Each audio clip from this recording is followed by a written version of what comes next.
Shalom, shalom.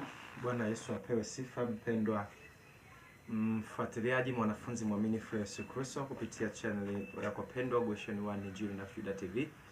Ni mwalimu Chris Deogratias, nikukaribisha sana katika mwendelezo wa somo zuri, dunia imedanganywa kusema Wakristo wako kwenye mfungo. Na leo ni sehemu ya pili. Sehemu ya kwanza tuliangalia nini maana ya Mkristo. Tuliona Mkristo ni mtu ambaye analitii neno la Mungu, ni mtu ambaye anatembea katika njia za Bwana wake. Mkristo ni mtu ambaye amepatikana kwa Injili, sio kwa mambo ya kidini. Wengi wameweka mambo ya kidini, wanafanya na sherehe kubwa, lakini hayapo, ni ibada za kujitungia. Kwa hiyo hizo hazimuingizi mtu katika Ukristo, isipokuwa kwenye dini yake anaweza akakubalika, lakini kwenye mbele za Mungu hayupo kabisa. Nikukaribisha tena, niombe Roho Mtakatifu akawe kiongozi wetu. Mtakatifu Bwana Mungu wa majeshi, mfalme wa mbingu na nchi, niko mbele za uso wako tena kuendelea na ujumbe mzuri kwa ajili ya watu uliowapenda, ambao wanapenda asipotee hata mmoja wao. Roho Mtakatifu niongoze sasa, mpe na mtazamaji uelewa, akatoke katika vifungo na mapando ya adui. Asante Mwokozi, maana hutatupungukia. Kwa jina la Yesu ninaomba na kushukuru. Amen. Kwa hiyo tuliangalia sehemu ya kwanza, Mkristo. Tukaona sifa za Mkristo ni kwamba ni mtu ambaye ana alama ya Yesu Kristo. Kasema ili uwe na alama ya Kristo, uwe na chapa ya Yesu, lazima uwe umefuzu vigezo vyote muhimu vinavyohitajika kwa ajili ya mtu kwenda mbinguni. Kigezo cha kwanza tulisema lazima muamini Yesu Kristo, umkiri na kumpokea moyoni mwako na kufanya kwa Bwana na Mwokozi wa maisha yako. Jambo la pili ni kubatizwa, ubatizo wa kweli. Na jana tulizungumza kidogo kwa habari ya ubatizo wa kweli na tutaanzia hapo. Lakini jambo la tatu, ili uingie mbinguni, ni kuishi maisha matakatifu. Tunaposema maisha matakatifu, sio kufunga hivi mikono au kuongea kwa upole, la hasha. Ni kuishi sawa sawa na neno la Mungu, ni kuishi kwa kulifuata au kulitii neno la Mungu. Pale nimesema usiibe, hauibi. Pale nimesema usiabudu sanamu, hakikisha hauabudu sanamu. Mabilioni ya watu wamedanganywa kwamba sisi hapa hatuabudu sanamu, tunaheshimu. Hapana. Mungu ni roho, na wanaomwabudu Mungu wa kweli wanamwabudu kwa imani. Kufanya ibada yoyote, tendo lolote la kiibada mbele ya kitu ambacho si Mungu, hiyo ni ibada ya sanamu, na hakuna mtu anayepiga goti mbele ya sanamu atakaingia mbinguni hata mmoja. Udanganywe, udanganyike, moto unakusubiri. Kwa hiyo leo tutaendelea sehemu ya pili. Tutaanzia pale tulipoishia jana. Tukasema katika kubatizwa, ubatizo ili uwe Mkristo, kuna ubatizo wake na kanuni. Tukasema kanuni ya kwanza, lazima uwe umesikia Injili na kuiamini, uwe muamini Yesu Kristo. Ndio maana tukasoma hata Marko 16:15 anasema aaminie na kubatizwa. Kwa hiyo lazima uwe umeamini Injili, umemwamini Yesu Kristo, umetubu dhambi, ndipo ubatizwe. Tuliona katika Matendo ya Mitume 2:37 wale wote waliobatizwa baada ya kusikia Injili wakauliza tufanyeje, wakaambiwa tubuni kisha mkabatizwe. Hata ukisoma Mathayo sura ile ya kwanza, Mathayo sura ya 3 kuanzia mstari wa kwanza, tuliona pia Yohana anahubiri, watu walipoelewa akamwambia watubu, na wakawa wanamuendea, wakiwa wanaendea wanatubu dhambi, ndipo wanabatizwa. Kwa hiyo huko kwenye dini watu wamefanywa maigizo na wamekubali na wanajiita Wakristo. Kumbe Ukristo una kanuni. Katika dunia hii ni kuambia mpendwa, Wakristo sio wengi, ila mabilioni ya watu wamejidanganya kwamba ni Wakristo. Ndio lile kundi ambalo Yesu alisema siku ile watafika, watagonga, Bwana Bwana tufungulie. Katika Luka 13 watamwambia siwajui mtokako. Watasema Bwana, mbona tulikuwa tunakula na kunywa mezani pako? Hapa azungumzi na Waislamu. Waislamu hawana hiyo desturi ya meza ya Bwana, au wengine wanaita Ekaristi. Sasa watu wamejitengenezea vitu vyao, wanafanya dhambi na mambo ya Ukristo kidogo wanayafanya, halafu wanajidhania kuwa ni Wakristo. Kwa hiyo Yesu anawaambia japokuwa wanafanya hayo mambo ya kidini, wanatoa michango makanisani kwao, wanafanya vitu vingi wenyewe wanafikiri ni mambo ya Mungu, lakini siku atakapofika mbinguni Yesu atawakataa, atawaambia ondokeni kwangu ninyi mliokuwa mnafanya udhalimu, sijawahi sikuwajua kamwe. Ndipo kutakako kuwa kulia na kusaga meno. Kwa hiyo naomba nikusisitize sana, karibu sana unaonisikiliza, pengine ni mmoja kati ya watu ambao wamefikiria kwamba ni Wakristo, kumbe hawana sifa hata moja ya kuitwa Wakristo na wanaenda kuchoma moto. Japo wao wanafikiri wanaenda mbinguni, na hata kwenye ibada wametiwa moyo kwamba wanaombewa sio wanaenda mbinguni. Hapana. Hamna mbingu ya mtu anayepiga goti mbele ya kaburi. Hamna mbingu ya mtu anayepiga goti mbele ya sanamu.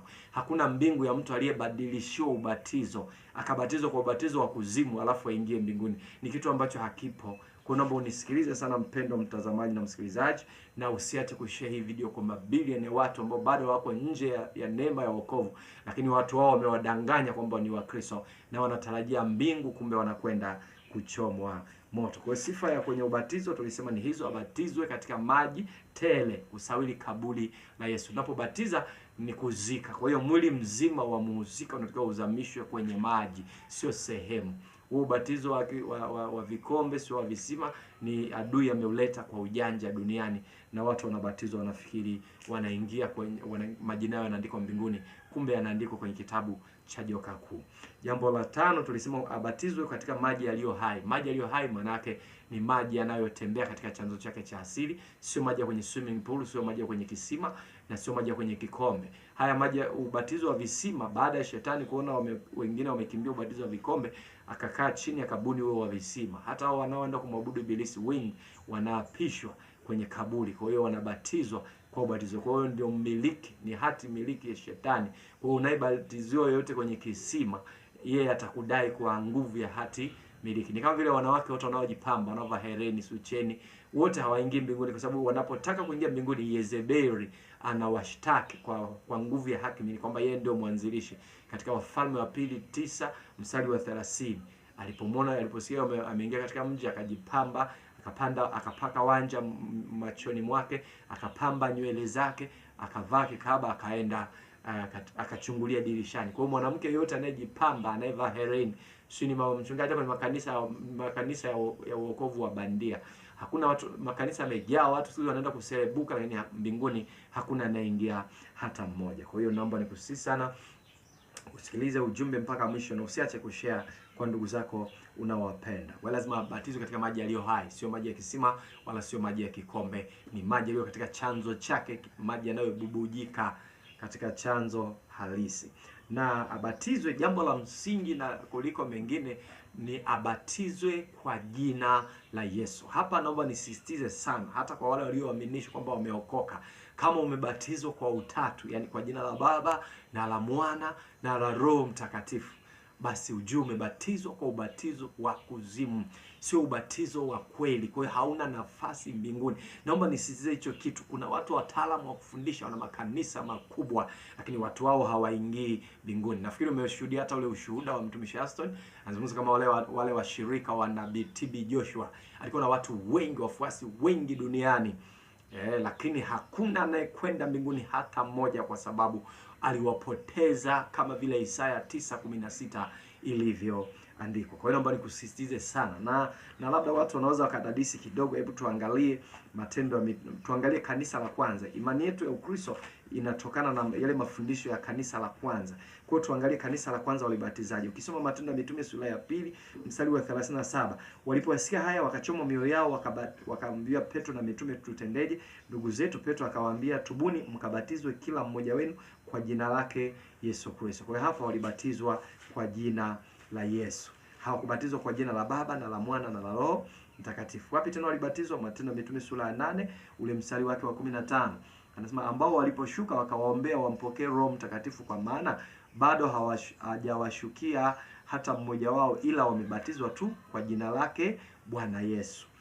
Hapa hawajabatizwa kwa jina la Baba na la Mwana na la Roho Mtakatifu, wamebatizwa kwa jina la Yesu. Lakini Matendo ya Mitume tena 10 hii mstari wake wa 48 anasema, au 47 na 46, kwa maana wao wasikia wakisema kwa lugha na wakimwadhimisha Mungu. Ndipo Petro akajibu, ni nani awezaye kuzuia maji hawa wasibatizwe, watu waliopokea Roho Mtakatifu vile vile kama sisi? Akaamuru wabatizwe kwa jina lake Yesu Kristo. Kwa hiyo sio kwa jina la Baba na la Mwana na la Roho Mtakatifu, hapana. Naomba nisisitize sana, unanisikia sasa, bado uko hai, unayo nafasi ya kutengeneza, nenda kabatizwa upya.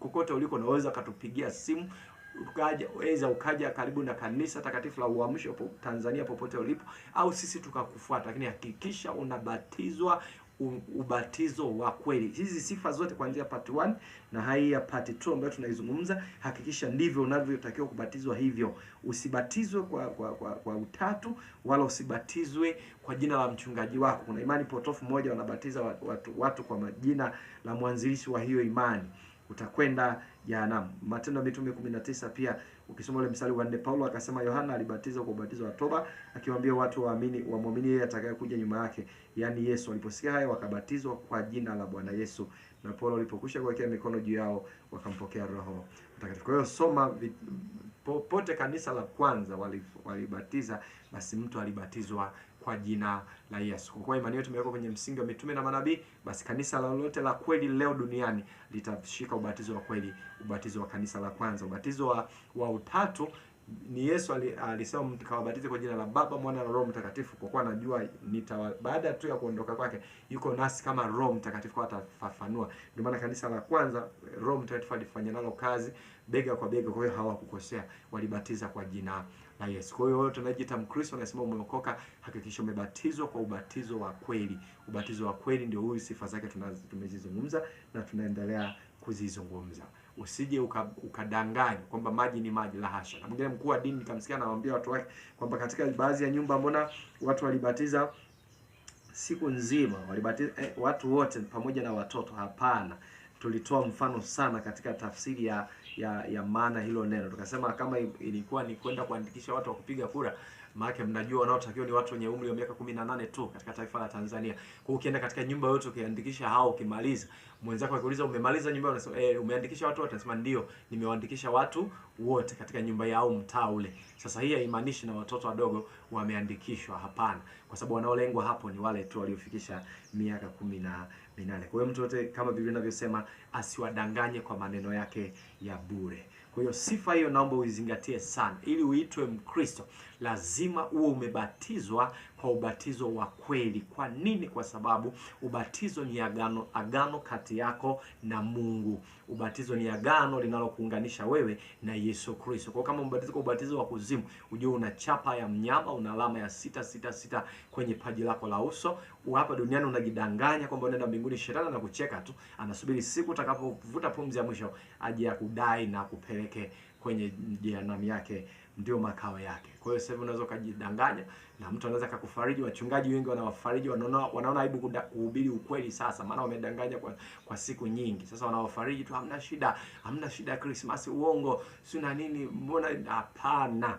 Mtu yote akufundishe neno. Paulo anasema atakayefundisha kinyume au ambayo hayapo katika hili neno, hata kama ni malaika, basi na alaaniwe. Kwa hiyo wachungaji wengi wamelaaniwa kwa sababu wameongoza kundi katika uongo, na shetani anashangilia kwa sababu wanamsaidia kufanya kazi yake. Sifa nyingine ili mtu sasa aitwe Mkristo, tunasema Mkristo ni mtu anayemwabudu Mungu katika roho na kweli. Hapo naomba unisikilize sana ndugu yangu, na nikafungue kitabu cha Yohana sura ile ya 4 ule mstari wa 23. 23. Lakini ngoja tusome hapa kwa umakini mkubwa. Lakini haya ni maneno ambayo Bwana Yesu anaongea na mwanamke mmoja aliyeenda kuabudu katika mlima fulani Yerusalemu. Anasema lakini saa inakuja, nayo sasa ipo, ambayo waabudu halisi yani wanaposema waabudu halisi, wengi wanaabudu, wengine wanaabudu mizimu, wengine wanaabudu shetani bila wao kujua, wao wakijua ni Wakristo, kumbe wanamwabudu shetani. Ila wanaomwabudu Mungu wa kweli, wanaoabudu halisi, wanaomwabudu Mungu wa kweli, watamwabudu Baba katika roho na kweli. Kwa maana Baba anawatafuta watu kama hao wamwabudu. Najua ndio maana nikasema Wakristo ni wachache sana, kwa sababu Wakristo ni watu wanaomwabudu Mungu wa kweli. Kwa hiyo ni wachache, ndio maana hata andiko linasema Baba anawatafuta. Sio kama hivi dunia inavyotangaza kundi fulani kubwa, karibia 70% ya dunia. Sasa Mungu angetafuta tena kitu ambacho kiko tu kinapatikana kila mahali? Hapana. Sio Wakristo hao, ila ni watu waliojidhania kuwa ni Wakristo, wakati wao hawana sifa hata moja ya kuitwa Wakristo. Sasa hii ni sifa ya msingi. Mkristo, tuangalia na ule mstari wa 24. Mungu ni roho, nao wamwabudu yeye, ambao ndio Wakristo sasa, imewapasa kumwabudu katika roho na kweli. Hii ndio mstari mzuri sana, unatupa maana nzuri sana ya Mkristo ni nani. Mkristo ni mtu anayemwabudu Mungu kwa imani, kwa namna ya roho, spiritually by faith, kwa imani. Hatumii kinyago, hatumii kielelezo. Naomba nisisitize sana hapo. Watu wengi wamejiita Wakristo, ukiangalia miili mwao wamevaa vitu, wamedanganywa ni sanamu za Yesu, wamedanganywa ni sanamu za mama yake Yesu. Sio Mkristo. Mkristo ni mtu anayemwabudu Mungu katika roho na kweli. Na mtu yeyote asije akakudanganya eti tunafanya hivyo kwa ajili ya mfano. Hapana, Mungu amekataza. Tusome kitabu cha Waebrania sura ile ya 8, anasema hivi. Anasema kuanzia mstari wa, wewe utaanza kusoma mstari wa 8, lakini mimi nisome mstari ule wa 10. Maana hili ndilo agano nitakaloagana na nyumba ya Israeli baada ya siku zile, asema Bwana, nitawapa sheria zangu katika nia zao na katika mioyo yao nitaziandika, nami nitakuwa Mungu wao nao watakuwa watu wangu. Nao hawatafundishana kila mtu na jirani yake wakisema, kila mtu na ndugu yake akisema, mjue Bwana, kwa maana wote watanijua, tangu mdogo wao hata mkubwa. Ndio maana hata watoto wadogo hawajaanza nursery school wakicheza, mwingine akimkanyaga labda jongo bila sababu, wengine watamwambia wewe dhambi dhambi. Kwa nini? Katika umri ambao hata wewe unayenisikiliza huwezi kumfundisha huyo mtoto akaelewa dhambi ni nini, lakini utaona anamwambia mwenzake. Kwa nini? Kwa sababu Mungu anatimiza neno lake, amejifunua kwetu kwa kila mmoja, hata kuanzia mtoto mdogo. Kwa hiyo mtoto mdogo anakuwa automatically anaelewa kuna Mungu. Ndio kanuni. Kwa hiyo hahitaji tena mtu akubebele kinyago akwambie eti huu ni mfano. Hapana, nyakati zimepita. Ikitokea hata rais wa nchi yako akisema picha za rais, labda alipiga picha alionekana amedhoofu kidogo, ziondolewe ofisini, alafu wewe ukiendelea kutumia hiyo, unashtakiwa kama mhalifu mwingine. Ni yeye, ni serikali imetangaza. Kwa hiyo Mungu hataki kufananishwa na picha, hataki kufananishwa na sura ya mwanadamu. Ni matusi. Ameeleza katika kitabu cha Warumi sura ile ya kwanza ule kuanzia mstari wa 18 pale anazungumza, anasema walipojua ukuu wa Mungu hawakumwadhimisha. Nianzie mstari wa 21, Warumi 1 kuanzia 21. Kwa sababu walipomjua Mungu hawakumtukuza kama ndiye Mungu wala kumshukuru, bali walipotea katika uzushi wao, na mioyo yao yenye ujinga ikatiwa giza. Wakajinena kuwa wenye hekima, wakapumbazika, wakaubadili utukufu wa Mungu asiye na uharibifu kwa mfano wa sura ya mwanadamu aliye na uharibifu. Kwa unapojaribu kumfananisha Yesu na sanamu au Mungu na sanamu, ni matusi. Na wanaofanya hivi ni wale waliopumbazika, sio Wakristo. Mkristo ni mtu mwenye macho ya rohoni, anaona neno la Mungu na nuru iko ndani yake, hapigi goti kwenye sanamu. Sasa wale waliotiwa giza baada ya kutumia akili, waliposoma mambo ya dini wakafiri Mungu anasomea kwenye vitabu, shetani akawapa kiburi cha uzima. Kwa hiyo wakasema tumchonge Mungu, ndio wanavaa, wengine wanauziana na wanafanya hizo ibada. Lakini Mkristo ni mtu anayemwabudu Mungu katika roho na kweli. Unaposema katika roho, manake kwa imani. Hatumii kielelezo chochote, kwa sababu hatuna mfano wa Mungu. Mungu ni roho ni mfano wa upepo. Kwa hiyo huwezi, hata mwalimu anafundisha sayansi akawadanganya watoto mfano wa upepo, akawaonesha kipande cha boriti. Huyu ni mwalimu, ni muongo. Alafu mwalimu ni muongo, lakini wanafunzi wakifurahi, wakisema, wakikubaliana na huyo mwalimu muongo kwamba kweli mfano wa maada ya upepo oxygen ni kipande cha boriti au kipande cha dhahabu, kwa kweli hawa si tu white age. Nafikiri wanastahili hata kupelekwa Milembe.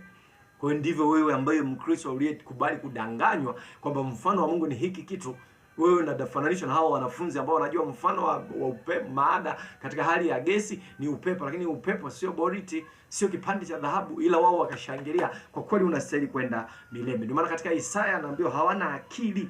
Isaya inasema huna akili wewe unayechukua mti na kushangilia, ukifanyia ibada, ukijua ukianza hata kuyanenea maneno ya uzima. Biblia inakwambia wewe hauna akili kabisa. Kwa hiyo hata kama wewe ni profesa, ni nani, hauna akili kabisa, kwa sababu haujawaza kwamba sehemu ya huu mti nimekata tumeweka nini.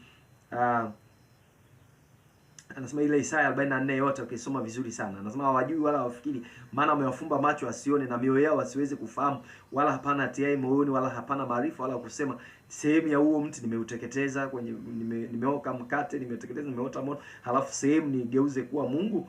Ndio maana nasikia katika ile sura inayofuata anasema jikusanyeni mataifa mliokoka, maana hawana akili. Yes, Isaya 45 mstari wa 20, jikusanyeni mje na kukaribia pamoja ninyi mataifa mliookoka, maana hawana maarifa wale wa uchukao mti wa sanamu ya kuchonga, wamwombao Mungu asiyeweza kuokoa. Kwa hiyo mtu yote, hata kama ni profesa, lakini unabeba sanamu mtaa kwa mtaa, wewe Biblia inakuita hauna akili. Kijiweni sio angekuitaje, lakini Biblia inasema hauna maarifa, hauna akili, haumjui Mungu, haumchi Mungu, si Mkristo. Mkristo anafanya ibada kwa roho, sio kwa nini? Kwa kutumia vinyago. Hayo ni matusi, na ndio maana Mungu kwa hasira yake, mtu yote ambaye anaabudu sanamu anaanza kukuonya mara ya kwanza. Uking'ang'ania sana, anakupa roho ya usingizi ili uendelee kuamini huo ujinga, ili ukachomwe ukachomwe moto. Naongea haya katika kitabu cha Wathesalonike wa pili sura ya 2 ule mstari wa 11. Kwa hiyo Mungu anawaletea nguvu ya upotevu wa uamini uongo, ili wakahukumiwe wote ambao hawakuiamini kweli, bali walikuwa wakijifurahisha katika udhalimu. Ndio maana ukishaletewa roho ya usingizi, na wewe unakuwa kama sanamu. Una macho lakini huoni, una masikio lakini hausikii. Sio maneno yangu, tusome Zaburi ya 115 ule mstari wake wa 4. Zaburi ya 115 uko wapi? Tupe majibu. Hawa watu wanatamani kujifunza, wanatamani kujua ukweli, maana wameongozwa na viongozi walio kama vile Isaya 9:16, waongozao watu hao ndio waliowapoteza. Kwa hiyo kipofu akikubali kuongozwa na kipofu, wote wataishia shimoni. Kwa hiyo leo Bwana anakupenda, ndio maana amekuletea mhubiri, usikie ukweli, umkimbie kahaba mkuu. Kisoma Ufunuo 18 mstari wake wa 4, anasema ondokeni kwake enyi watu wangu. Ukiona uko chini ya kiongozi wote wa kiroho anayekufundisha uongo, kimbia haraka kabla hujafumba kinywa, maana hautahurumiwa. Bwana hata kusamehe, atakuhukumu kwa sababu umenajisika. Na Ufunuo 21:27, hakuna kitu kilicho najisi kitakachoingia mbinguni hata kimoja. Zaburi ya 115 ule mstari wa 4, sanamu zao ni fedha na dhahabu, kazi ya mikono ya wanadamu. Zina vinywa lakini hazisemi, zina macho lakini hazioni, zina masikio lakini hazisikii, zina pua lakini hazinusi, zina mikono lakini hazishiki, zina miguu lakini hazitembei, wala hazitoi sauti kwa koo zao. Wazifanyao watafanana nazo, kila mmoja anayezitumainia. Kwa hata kubeba sanamu, ndio maana katika Kumbukumbu la Torati nasema msifanye kitu chochote kwa mfano wa kitu chochote mbinguni wala duniani, wala kukitumikia. Kwa unapobeba hata sanamu, sema unatoa mtaa mmoja unapeleka mtaa mwingine, wakati unaimba nyimbo za ibada umeabudu sanamu. Ndio maana Mungu hataki. Kwa atakupa roho ya usingizi, uendelee kuamini uongo. Hivyo hivyo wanavyokudanganya na utaendelea kuamini mpaka kifo kinakukuta huko katikati ya uongo, kwa utaenda kuchoma moto vizuri. Ndio kusudi la Mungu, sababu amekuletea wahubiri, hutaki kuwasikiliza, unatamani kuendelea na njia zako unajidanganya ni Mkristo. Mkristo ni mtu anayemwabudu Mungu katika roho na kweli. Neno kweli katika Biblia linamaanisha ni neno la Mungu. Kwa hiyo ni mtu anayemwabudu Mungu kwa imani, lakini pia katika kweli, yani kwa mujibu wa neno la Mungu. Sasa neno la Mungu hilo limekataza vitu vingi. Kwa mfano, neno la Mungu limekataza mtu asiabudu sanamu. Sasa kama wewe unamwabudu Mungu wa kweli, maana hutaabudu sanamu. Kwa nini? Kwa sababu unamwabudu Mungu katika roho na kweli, yani kwa imani na kwa mujibu wa neno lake. Kwa hautaabudu sanamu kwa sababu neno lake limekataza usiabudu nini? Usiabudu sanamu. Lakini pia neno lake tunasema limekataza watu kuombea wafu. Watu labda hawajui. Ukisoma Kumbukumbu la Torati sura ile ya 18 mstari wake kuanzia wa 9, anasema usiombee kabisa nini? Wafu, maana anayefanya haya ni dhambi, ni chukizo mbele zangu. Kwa hiyo ndivyo ilivyo. Kwa hiyo watu wengi wamedanganywa, wanafanya ibada za wafu, wanafanya ibada za marehemu, halafu wanafikiri bado wanaendelea kujiita Wakristo. Wapendwa, Wakristo sio wengi, Baba anawatafuta. Huwezi kutafuta kitu ambacho kinapatikana kila mahali. Anasema ile Kumbukumbu la Torati 18 ule mstari wake wa 11, wala mtu alogaye kwa kupiga mafundo, wala mtu aombeaye apandishaye pepo, wala mchawi, wala mtu aombeaye wafu. Kwa hiyo mtu yote anayefanya ibada kwenye makaburi, hata kama ni kupitia dini yako, dini nyingi, naomba uelewe, dini ni safina. Dini ni kama vile kibao, kikikosea maana kinageuka kuwa safina ya shetani inayopeleka watu jehanamu. Ndio maana umesikia hapa katikati ya ukengeufu, dini nyingi zimehalalisha dhambi. Sasa unaweza ukafikiri dini kama ingekuwa ni njia ya kweli ingefundisha haki. Sasa dini inapofundisha dhambi, inapohalalisha dhambi, na watu bado wameendelea kubaki kwenye hizo dini, maana wanasubiri kuchomwa moto. Lakini Yeremia 12:7 anasema kanuni ya Mungu, dini yoyote inapohalalisha dhambi, Mungu anaiacha. Kwa hiyo ukiwa katika dini yako, jaribu kupeleleza, hivi dini haijawahi kuhalalisha dhambi yoyote? Kwa mfano dhambi ya ushoga haijawahi kuhalalisha, dhambi za sanamu haijawahi kuhalalisha. Kwa hiyo ukisikia imewahi kuhalalisha, tena bahati nzuri sasa hivi historia nyingi ziko kwenye vyombo vya habari. Kama una simu kubwa, andika makanisa aliyoruhusu ushoga, unaweza ukatajiwa hapo hata list. Kwa hiyo sikiliza vizuri, kimbia haraka. Kama Musa alivyoambiwa, una nini mkononi na fimbo, ibwage chini. Akaibwaga chini, kageuka kwa nyoka. Mungu alitaka kumfundisha kuna vitu unavyoweza ukavitumainia kwenye maisha yako, ukaviamini na kuvitumainia. Kama fimbo ukiwa polini, unaweza ukaitegemea kwa namna fulani. Ng'ombe akisumbua utatumia fimbo, nyoka akitokea utatumia hiyo. Kwa hiyo ni sehemu fulani ya kutumaini. Kwa hiyo Mungu kukuonesha kwamba unaweza kutumainia kitu ambacho kumbe ni adui, ni hatari, unachopaswa kukikimbia, wewe unakitumainia. Akamwambia ibwage chini. Hapo ibwaga chini, ikageuka kwa nyoka, akakimbia. Na ndivyo ninavyokusi leo hii. Hata Biblia katika Wakorintho wa 2:13 nasema jijaribuni wenyewe. Kwa zijaribu imani yako, uone kama kweli iko katika njia za Bwana. Lakini imani yoyote ambayo iko kinyume na neno la Mungu ni imani hatari kwa muhusika. Kwa ikimbie haraka kama Musa alivyokimbia mbele ya fimbo yake iliyogeuka kuwa nyoka. Ukishupaza shingo, ukidharau haya unayosikia sasa, utayasikia vizuri sana, utayakumbuka. Hakuna neno hata moja utakalolisahau siku utakapotupwa katika jehanamu ya moto. Ndivyo hivyo ninavyokusii, lakini usifike hiyo hatua. Bwana anakupenda, ndio maana ameleta wahubiri leo wakuhubirie kweli ili upate kuepuka hukumu ya jehanamu. Lakini pia neno la Mungu limekataza kunywa pombe. Kwa hiyo Mkristo wa kweli hatumii kilevi kabisa. Ukisoma Isaya 5 ule mstari wa 22 anasema ole wake aliye hodari kutumia kinywaji chenye nguvu. Kinywaji chenye nguvu ni kinywaji kinacholewesha, hata kama ni tone. Ole wake, ole manake ni laana, manake haingii mbinguni. Kwa hiyo si Mkristo. Kwa hiyo kinywa pombe manake wewe haumtii Yesu. Kwa hiyo huwezi kuwa mali yake kama haumtii.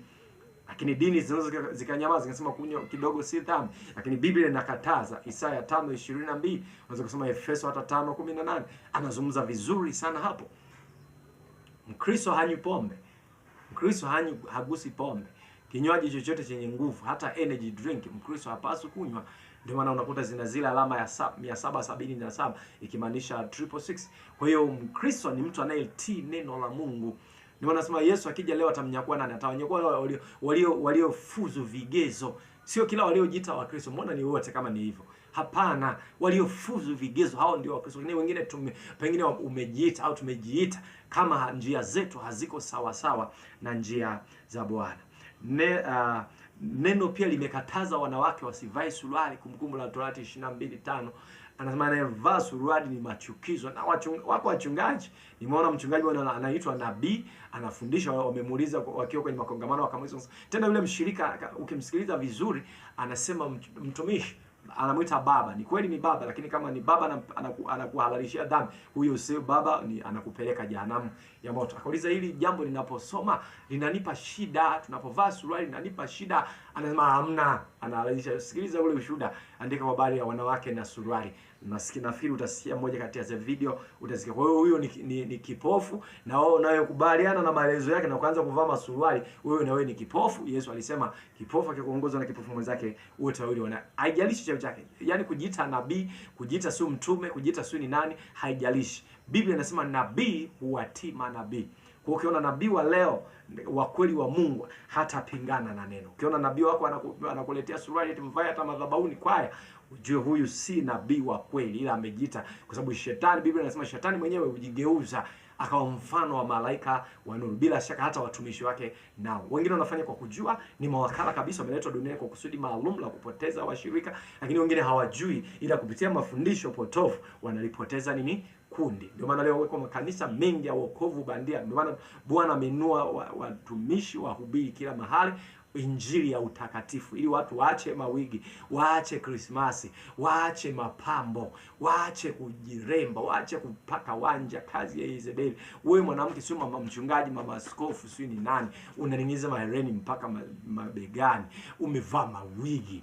Wengine niliona wamevaa kieze. Watumishi, mbinguni ni pakamilifu. Sikiliza neno, shika njia za kweli ili uingie mbinguni. Lakini pia sifa nyingine ya Wakristo, hawaabudu katika jengo la sanamu. Hiyo na wewe unisikilize sana. Wewe ambaye unajiita Mkristo, alama ya kwanza, angalia katika jengo na kuenda kuabudu kuna sanamu. Maana Mungu ameandika mwenyewe katika Wakorintho wa 2:6-16, pana mapatano gani kati ya hekalu la Mungu na sanamu? Hekalu tumejifunza mara nyingi na tafsiri mbili. Jengo analoabudio Wakristo wa kweli lisiwe na sanamu hata moja. Ukiona tu kisanamu hata kama ni kidogo, mfano wa hiki kidole changu, ondoka hapo. Mungu wa kweli hayupo, ni Mungu sanamu anayeabudiwa hapo. Usidanganywe na kuona anatenda. Shetani akiona kitu hiki wanadamu wanakiamini, anawekeza hapo. Ndio maana wengi hata wamesema sanamu zimeonekana zinatoa machozi, wanasema wanawalilia. Hapana, ni shetani, ni mwigizaji namba moja. Anavipa uhai vitu visivyo hai ili vitende miujiza. Wale wanaovitumainia waendelee kuviamini ili wakachomwe moto. Mungu ni roho. Kwa nini watu wametupia mbali neno la Mungu halafu wanapokea uongo kuliko neno? Hili ni jambo la kusikitisha sana mwanadamu. Wewe Mungu amekuumba kwa sura na mfano wake, amekupa akili kuliko wanyama wote, lakini umesukumia mbali neno lake, unaukubali uongo. Ukweli ukija unaukataa. Masikini wewe, lakini Bwana anakupenda, ndio maana amekuletea wahubiri. Kwa hiyo Mkristo, jengo analotumia kuabudia Mkristo halina sanamu hata moja. Ukienda kuabudu katika jengo lenye sanamu, ndio maana lile kundi katika Luka 13 anasema wataambia Bwana, tulikula na kunywa mezani. Yesu atawauliza, sijawahi kuona hekaluni mwangu? Watashangaa kwa sababu kila wiki wanaenda kwenye mahekalu, lakini Yesu ataanza kuwauliza kama Yusufu alivyowauliza ndugu zake kwamba mlienda kuabudu kwenye mahekalu gani? Bwana, mahekalu yenye minara. Mahekalu yalikuwa na picha zako, mahekalu yalikuwa na sanamu zako. Ndipo atakapofungulia Wakorintho wa pili 6:16 kwamba niliandika, mimi sipatani kamwe na sanamu. Kwa hiyo sikai kwenye majengo yenye sanamu, sikai kwenye mwili wenye sanamu. Kwa hiyo hata mwili wake Mkristo haupaswi kuwa, hauwezi kukuta na sanamu yoyote, sijui ya Yesu, sijui ya Mama Maria, sijui ya nani. Ukiona mtu anavaa sanamu yoyote, huyo si Mkristo. Amedanganywa kwamba ni Mkristo na ni kipofu, anaendelea kudanganywa, anaelekea jehanamu ya moto, japo huku yeye anafikiri anaenda mbinguni. Sikiliza neno mtu wa Mungu. Ndio maana Bwana amekupa uhai. Wengine wamelala, lakini wewe na mimi tupo hai hata leo, ili tujue madhaifu yetu, tutengeneze. Bwana anatupenda, ndio maana ametuacha tusikie kweli yake, tubadilishe njia zetu haraka. Kwa hiyo hata mwili wake hata chanja chale sawa na Walawi, hata toga masikio sawa na Kumbukumbu la Torati 15:16. Hata wale wenye wokovu wa bandia wanaendelea kuvaa maherini, wanaendelea kutoboa masikio watoto wao, wanajidanganya. Mbinguni hakuna watu wengi kama unavyoona leo duniani, makanisa yamejaza watu, ni kwa ajili ya celebration tu, lakini mbingu ni kame kabisa. Anaenda mbinguni ni mtu mmoja sana. Pengine ndio wewe, pengine ndio mimi. Tutengeneze njia zetu, tufuzu kuingia mbinguni. Kwa hiyo huyu ndio Mkristo, sio kila mtu. Na ninaomba sasa tumalizie Mathayo sura ile ya 7. Hata Bwana Yesu mwenyewe alisisitiza sana, akasema hivi mstari wa 21, sio kila mtu aniambiaye Bwana Bwana atakayeingia katika ufalme wa mbinguni, bali ni yeye tu afanyaye mapenzi ya Baba yangu aliye mbinguni. Wengi wataniambia siku ile, Bwana Bwana Bwana, tukufanya unabii kwa jina lako. Kumbe unaweza kufikia hata kiwango cha kufanya unabii, kama unavyoona wanabii hapa nchi nyingi wanauza watu mafuta, wanaonekana watu kuombea, wengine wanatoa ushuhuda za uongo, za kweli wao wanajua, lakini wote hao hawaingii mbinguni hata mmoja. Maana Yesu alisema, huduma zangu watumishi wangu ninawapa bure, toeni bure. Ukiona mtu yote anahudumia watu kwa kutoza pesa, hata kama ni 1,000, huyu ni mwizi, ni mwongo, ni shetani amemtuma. Wala si nabii. Ajiite nabii, ajiite mtume, na wewe ukiungana naye umepotea pamoja naye. Kwa hiyo amefika kiwango cha kuchoa nabii, lakini kwa jina lako na tulitoa mapepo kwa majina yako na kufanya miujiza mingi, ndipo nitawaambia dhahiri, sikuwajua ninyi kamwe, ondokeni kwangu ninyi mtendao maovu. Unasikia haya? Anasema mtu ambaye anafanya hata miujiza. Jina la Yesu ni moto. Ukilitumia hata wewe kumkemea mtu mwenye mapepo, utaona mapepo yanatoka. Lakini hii haimaanishi wewe ni Mkristo, haimaanishi wewe unaingia mbinguni. Ni maana hata wanafunzi akawaambia msifurahi kwa sababu mapepo yanawatii, furahi ikiwa majina yenu yameandikwa mbinguni. Kwa hata manabii waongo na kuuzia maji ya upako, kwa sababu mafuta, vitambaa, stika na chumvi, hao shetani amewatuma waje wakuibie mamlaka ya imani, uwategemee wao. Ndio maana angalia watu wao wanaotegemea mafuta nani, hawawezi kuomba. Wanaweka mafuta, utafikiri hata dozi yenyewe labda mtu mwenye ukimwi, kabla hajaisha lazima watafute mengine, hawawezi kuomba. Ndio hivyo walivyotumwa au kutoka kuzimu. Ndio maana katika Isaya 17 anasema amelaaniwa mwanadamu amtegemea mwanadamu wenzake. Kwa hiyo wamekuja ili wawalaani kundi kubwa. Shetani ana watumishi wengi na anawapa mbinu mbalimbali. Huyu akimpeleka watu milioni 2, huyu akimpeleka watu milioni 2, kama wako milioni mara milioni 2. Shetani ana nafsi nyingi. Kwa hiyo usione ukadhani, Sio mtu anatenda miujiza basi kusema huyu ni mtumishi wa Mungu. La hasha. Miujiza sio kipimo cha utumishi wa Mungu. Kipimo cha utumishi wa Mungu anasema mtawajua kwa matendo yao. Je, wanaishi kwa wanalifuata neno? Isaya 8:20, wajapoenenda kwa sheria na ushuhuda, bila shaka kwao kuna usiku wala mchana. Kwa hiyo lazima waenende kwa kufuata sheria na ushuhuda wa neno la nani? Neno la Mungu. Kwa hiyo nikusihi sana, Yesu anasema sio kila niambiaye Bwana Bwana. Sisi makundi mengi, watu wote wanamuita Yesu ni Bwana, lakini wote Yesu anasema sio wote wataingia mbinguni, wale tu walioishi sawa sawa na hili neno. Yesu anasema mkinipenda mtalishika neno langu. Kwa wale wanaoishi sawa sawa na neno la Mungu tu, hao ndio wa Kristo. Wamebatizwa kama yalivyobatizwa, wanaishi maisha ya kulifuata neno, hawanywi pombe, hawaabudu sanamu. Yaani kati ya vitu ambavyo vilimuudhi Mungu ni mwanadamu mwenye akili kama yeye kuabudu sanamu. Hapo mbingu siku alipofanya hivyo, hata Musa alipoje kumwambia Mungu agairi uovu wako, lakini alimvumilia kidogo, baadaye akafyeka ya mbali wale watu wote. Hakuna kitu kinachomtia Mungu hivyo kama kukuona wewe mwenye akili timamu unaenda unapiga goti mbele ya sanamu. Nikutulia tu mfano, wewe ni mama, una watoto umewasomesha kwa gharama, halafu mtoto wako amefika labda Muhimbili, pale kuna wazungu na nini, kwa hiyo anakuona wewe pengine ni mweusi, anaona aibu kukutambulisha mbele ya wanachuo wenzake, anaenda kuchua mdoli Kariakoo, anaupodoa na nini, halafu unaufika wewe ukumbini, unajua ni mahafali tarehe 31 mwezi wa 12, ukaingia unamkuta amepewa mic, anakatambulisha kamdoli mbele ya wenzake. Jamani, huyu ndio mama yangu aliyenizaa, akanilea, akanisomesha, haya tule tunywe, tufurahi, tumshangilie. Wewe ndio unaingia ukumbini. Kama mama utampa adhabu gani? Ndivyo hivyo jinsi ilivyo. Alafu nikasema pia mtu anayeabudu sanamu afadhali mtu asienda hata kuabudu kwenyewe. Uwe na watoto wawili, watoto umewasomesha, wamefika mahali wamefanikiwa, lakini tunategemea mfumo wa maisha ya Kiafrika, mwisho wa siku wakifanikiwa wakusaidie. Sasa wote hawakusaidii kabisa, lakini mmoja unaona liko kimya tu, hujui kama limekufa au liko hai, lakini mwingine kila mwezi utakuta anatuma message kama magani, wewe ungechelewa ningekuzaa. Hii kati hao wawili wote hawakusaidii, lakini yupi ana unafuu? Je, huyu anayekutukana matusi au yule aliyekaa kimya? Wewe kama mama unaweza kuwa na majibu, lakini yule anayeenda kupiga goti mbele ya sanamu ndio anafananishwa na huyu mtoto ambaye kila mwisho wa mwezi hamsaidii mzazi wake, ila anamtumia message ya matusi. Kupiga goti mbele ya sanamu ni matusi makubwa mbele za Mungu, kwamba wewe Mungu huna akili, vizuri ungeniumba ng'ombe. Sasa kwa kuwa umeniumba mimi mwanadamu, ninakukombesha, badala ya kukurudisha sifa utukufu wewe, nazipa utukufu vitu vingine, halafu nione utanifanya nini. Ndio kamchezo ambako mwanadamu anafanya. Biblia inasisitiza mtu yeyote asikufanye mateka kwa elimu yake ya bure. Mkristo ni mtu ambaye amezaliwa kiroho, anaishi maisha sawa sawa na neno la Mungu linavyosema, sio dini tu. Watu wengi wanafikiri kila mahali unaweza kaingia na utaenda mbinguni. La hasha, hapana.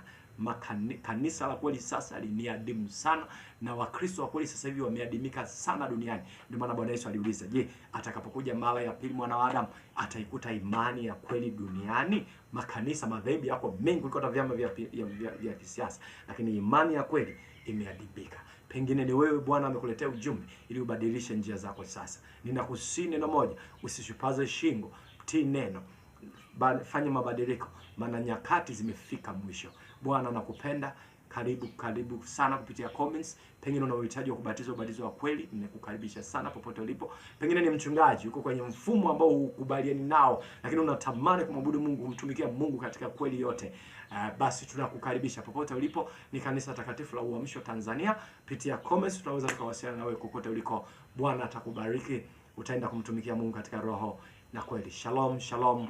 Usiache kusubscribe. Nikukaribisha sana katika masomo mazuri Bwana ametupa, na mwisho wa somo hili ndio mwanzo wa somo jingine zuri zaidi. Kwa usiache kusubscribe, usiache kucomment, usiache kushare, ili usikose ujumbe mzuri sana ambao Bwana ametupa kwa ajili ya video, kupitia video inayokuja. Shalom, shalom. Ni Mwalimu Chris Deogratis. Ninakukaribisha sana kwa Injili na Ushuhuda TV. Usiache kusubscribe. Amen.